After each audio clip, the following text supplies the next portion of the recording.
It's me. I'm back. Oh my gosh. Safety.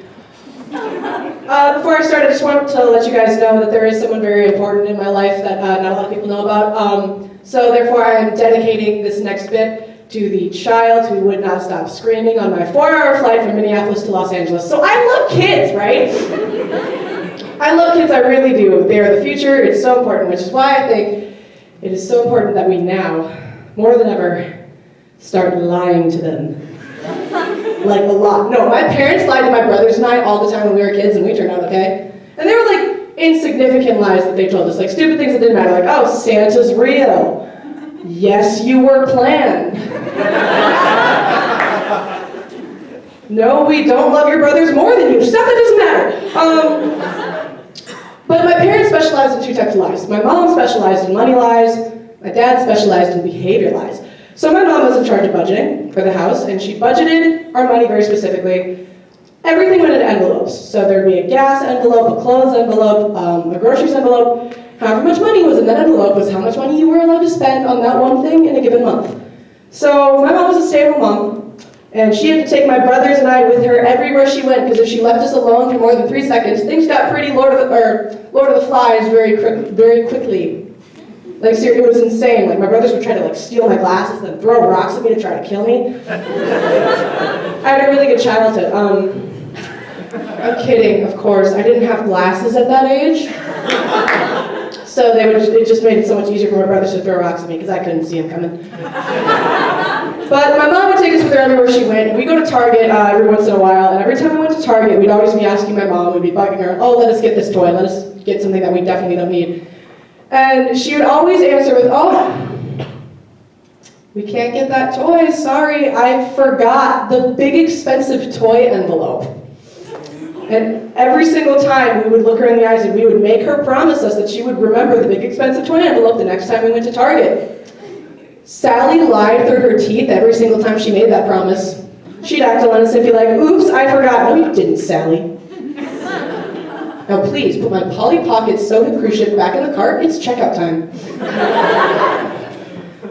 Now imagine how betrayed I felt when I found out that the big expensive toy envelope doesn't exist. Smart, lies, but now I get it. Now I'm old enough to understand that kids are expensive and the last thing you want to do is spend a bunch of money for toys on them.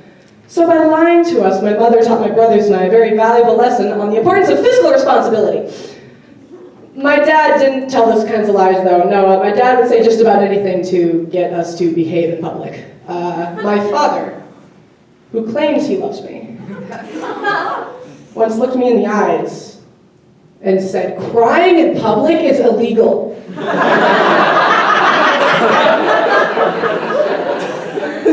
I believed it. It was effective. I have an intense spirit of authority, and there's no way I'm going to jail because I'm crying. This lie, though, ended up backfiring a little bit because I took it so seriously. And so I thought, my dad basically clearly meant no throwing tantrums in public. Tantrums were illegal, but I thought he meant I couldn't cry in public ever. So basically, I trained myself not to cry in public, so I figured out a way where, like, if I felt myself starting to cry, I would, like, force my tears back in my tear ducts and into my sinuses, because there was no law against having a very runny nose. And this is all just a very long-winded way of explaining to you guys that I did not cry at either of my grandfather's funerals. Anyway. I respect my dad for that lie. It was effective and creative. And I think we need to tell more lies like that to kids, specifically in airports and on airplanes. There would be no misbehaved kids if we just let them believe that the plane would crash if they cried. Okay, hear me out though, hear me out. We got it can work. It can be effective. We just have to be sneaky about it. Like, you have to start lying to your kid about 3 weeks in advance. Like, the second little Timmy starts throwing a tantrum in Costco, you get eye level with him. For whatever reason, kids are more intimidated when you're eye level with them. You get eye level with him and you go, listen, you can't do this on the plane. If you do this on the plane will crash, and Mommy and Daddy will die. And Disneyland will be canceled. Now put the Snickers bar back. 2 things to remember when you tell your kid this. 1, they will start freaking out even harder, but you're a parent, so pick your battles. 2, your kid will definitely care more about the fact that Disney is canceled than you and your spouse dying. But that's because kids have absolutely no sense of mortality. Marshall remembers, but y'all remember Harambe? When I was six, I was able to jump off the swing at the highest point. Now I'm 21 years old, I can't even jump off the tailgate of a pickup truck without fear of shattering my ankle. But that isn't the point. The point is that if you lie to your kids enough and scare them enough, they will be so well behaved that people will start to confuse them with emotional support animals in public. Can you guys imagine if we used kids instead of dogs as emotional support animals? Still had the best and everything. Like the interactions we would have, like someone would like come up to your kid and be like, "Oh my gosh, your emotional support boy is so cute. Can I pet him?" And you'd be like, "No, he's working. Come on, Jason, heel." They give a whole new term and a whole new meaning to the term leash kid. Ironically enough, my brothers and I were both leash kids, but only when we were in the airports. See, my parents utilized the best parenting technique that there is, and that is shame. They didn't care if we were embarrassed. They just wanted to get from point A to point B with as little trouble as possible. We'd be protesting like, "Daddy, we don't want to wear these anymore." "Well, sweetie, if you hadn't run off into the men's bathroom and pooped in the urinal, we wouldn't be having this problem." It's all good. It's all fun. We're having a good time. Love my parents. But yeah, no, it's really funny. And it's interesting now, because I like to compare my childhood to kids now. Just like looking at them, it's interesting. Like, you ever see a kid coloring with a rose art crayon and just feel bad?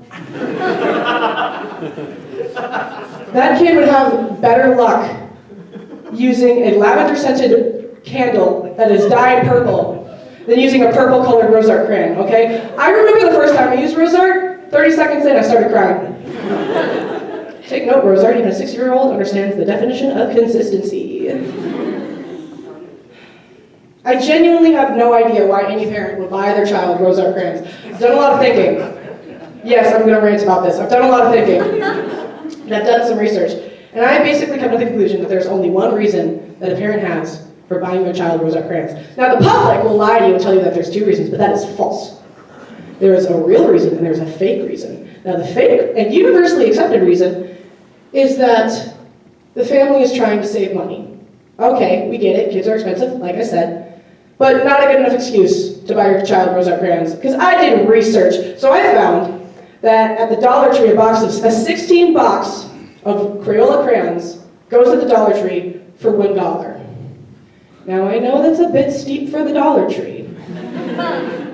But at Target, a box of 16 rose art crayons goes for $2.50. But Faith, that's not fair. You can't compare Target to the Dollar Tree. Of course Target's going to be more expensive. Okay, audience member and probable rose art representative. You're right, I should have directly compared the same franchise. Oh, wait, I did. I know how proper research is conducted.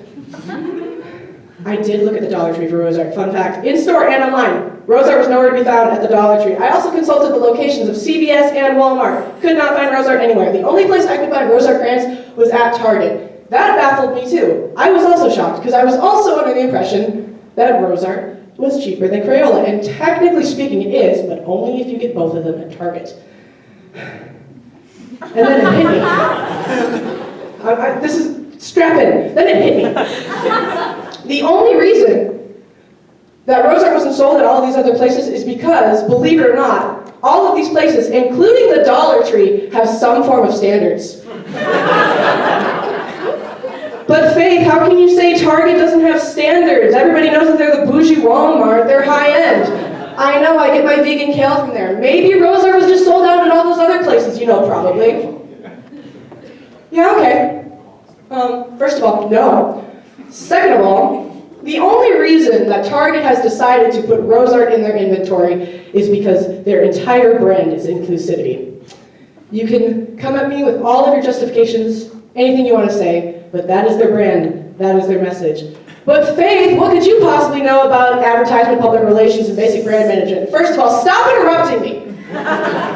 Second of all, I'm so glad you asked. So this year I'll be graduating with a Bachelor's of Science degree in Strategic Communication with an emphasis on public relations, which means I have dedicated the last 4 years of my education to studying why companies do what they do. I can smell Target's brand message from 10,000 miles away. It's so easy. They've been preaching the same one-size-fits-all safe space message since 2012.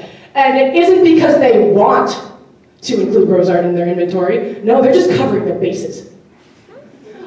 Because they know all it takes is one entitled soccer mom to write one negative Yelp review and their entire operation goes crumbling down. All she has to do is say something like, inclusive in bathrooms, exclusive in school supplies, 1 star, and Target is canceled. All of the scientific research and all of the evidence present leads me to believe that a parent has to go out of their way to buy their child Rosart crayons. Which brings me to the conclusion, ladies and gentlemen, that the only reason a parent would buy their defenseless child Rosart crayons is because they secretly hate their kid and want them to get pummeled on the playground. So just to let you all know, the next time I see a child coloring with Rosart crayons, I will be calling Child Protective Services. I don't mean to get so intense about this. It's just something that really irritates me. Rosart has perfected the game of trickery. Their crayons are so vibrant in color, but all they leave behind is clear wax. It makes me wonder, Thank you. It makes me wonder, who was the real liar, Rosart? Was it actually my parents, or was it really just you all along? Thank you guys so much for coming out tonight. I am Faith Hicks, and let's give it up a hand for everyone else who went tonight.